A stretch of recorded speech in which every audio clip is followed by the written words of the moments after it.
Oke, kita coba lagi ya. Sekarang kita akan coba membahas tentang expression and statement di dalam Kotlin. Jadi ini adalah sebuah materi lanjutan dari Kotlin Control Flow. Sebelumnya udah ada enumeration. Kalau kamu mau lihat silahkan dilihat dulu ya, biar agak nyambung materinya. Jadi sebelum kita bahas tentang apa itu expression dan statement di dalam coding, mungkin kita harus mengetahui definisi singkatnya.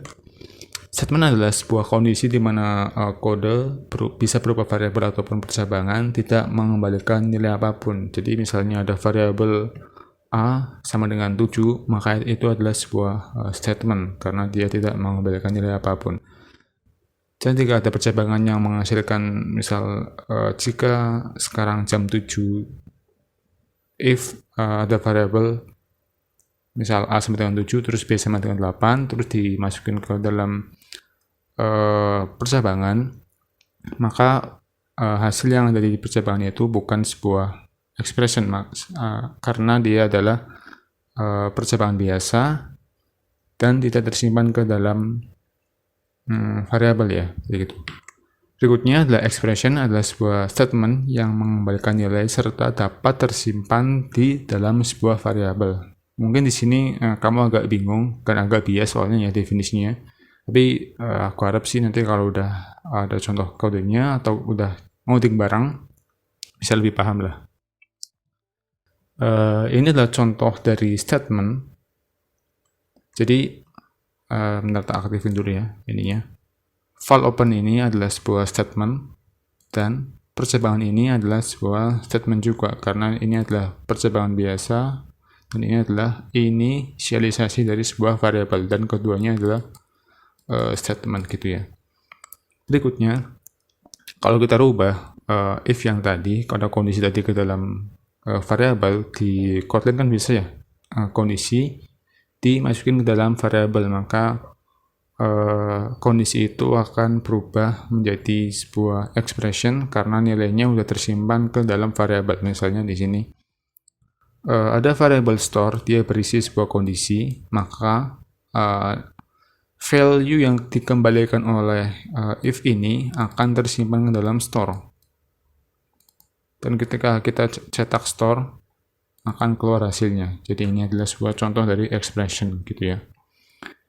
Semoga kamu paham sih kalau sampai sini. Berikutnya, ini adalah ada contoh lain dari expression di dalam expression. Kalau sebelumnya mungkin kamu kenal looping di dalam looping atau if dalam if, ini juga ada expression di dalam expression. Misalnya di sini ada function sum berkonstruktor integer dan dia akan mengembalikan pertambahan atau penjumlahan dari integernya ketika kita panggil function sum-nya, di mana pemanggilan fungsi di Kotlin adalah sebuah expression, maka ini adalah sebuah expression dan kita mengembalikan nilai lagi di dalamnya berupa perkalian yang merujuk ke sini. Jadi ini akan ke sini ya. Ini konstruktornya, ini juga konstruktornya, tapi ini berupa perkalian. Jadi ini adalah sebuah expression di dalam expression ini. Gitu. Kemudian berikutnya ini contoh lain sih dari statement sama expressionnya. Jadi ini value angka 1, angka 2 adalah sebuah expression. Dan pemanggilan fungsi adalah sebuah variabel, inisialisasi variabel adalah sebuah statement dan pemanggilan fungsi adalah sebuah expression gitu ya. Jadi jangan bingung.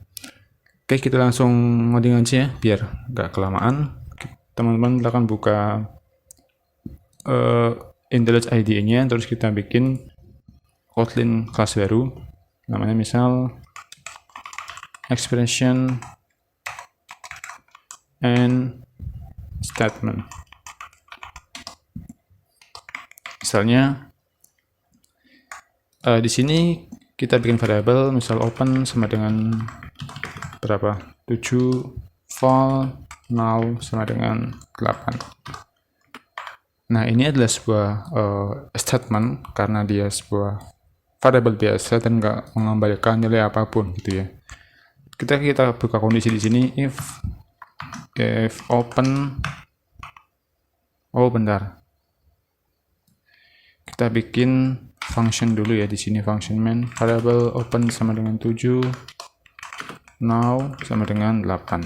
Jika opennya kurang transitif, now lebih dari open, maka dia akan mencetak, bentar, ada yang salah ya.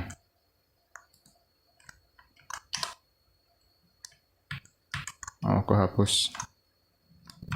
Maka dia akan mencetak toko buka. Tapi kalau nggak terpenuhi, mencetaknya Brandland aja deh.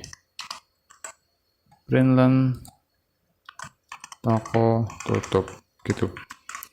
Ini juga sebuah statement karena dia hanya percabangan biasa dan tidak tersimpan di dalam sebuah variabel. Coba kita running ya. Nah, seperti ini. Ini adalah percabangan biasa karena nggak mengembalikan nilai apapun. Tetapi kalau kamu rubah, misalnya di sini bikin variabel baru, file is office sama dengan ini, bisa dimasukin ke dalam sini ya, dimasukin aja kayak gini, tapi bisa dipersingkat lagi. Ini hapus, dihapus, ini dihapus, ini juga dihapus semuanya biar kodenya lebih singkat lagi. Nah gitu.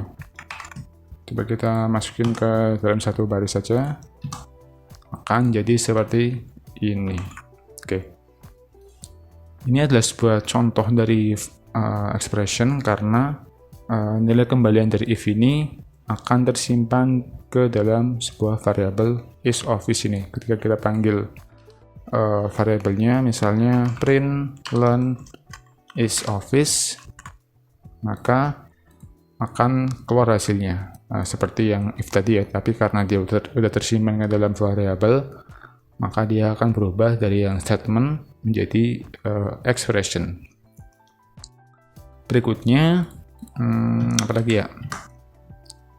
Oh ya, expression di dalam expression. Misalnya kita hapus semua ini. Kita mau bikin fungsi sum isinya ke konstruktor 1 sama 3 min 2 misalnya. Nah, kita bikin aja fungsi di sini. Value 1 sama value 2.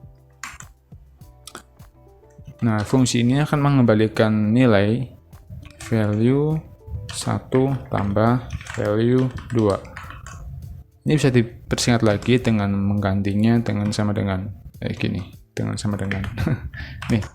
Jadi lebih singkat karena cuman satu baris doang ya objeknya, jadi mending pakai sama dengan aja.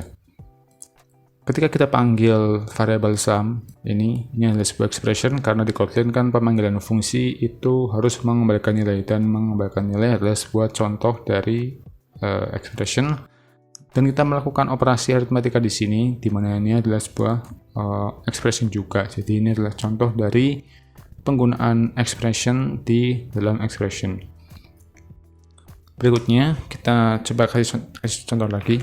File value 1 sama dengan 5 misal gitu, value 2 sama dengan 7. Ini adalah sebuah contoh dari itu ya, statement. Dan kalau kita panggil ke sini value 1 value 2, ini juga ini adalah sebuah expression karena dia memanggil fungsi ini dan dilakukan operasi ini menggunakan isi dari variabel ini. Gitu. Jadi ini adalah contoh dari expression sama statement. Semoga ini bisa memperjelas kamu dalam pemahaman statement sama expression karena sering terbalik-balik di dalam istilah programan. Nggak selamanya ditanyain sih oleh misal sama CEO atau sama juniornya sama seniornya, tapi ini pemahaman pribadi aja biar kamu bisa membedakan antara statement sama expression. Karena menurutku itu lumayan penting sebagai wawasan tambahan bagi kita sebagai programmer gitu ya. Oke, mungkin sampai sini dulu ya. Nanti kita akan ketemu di video selanjutnya. Semoga semangat belajarnya terus terjaga dan betah ya di playlist ini. Dadah.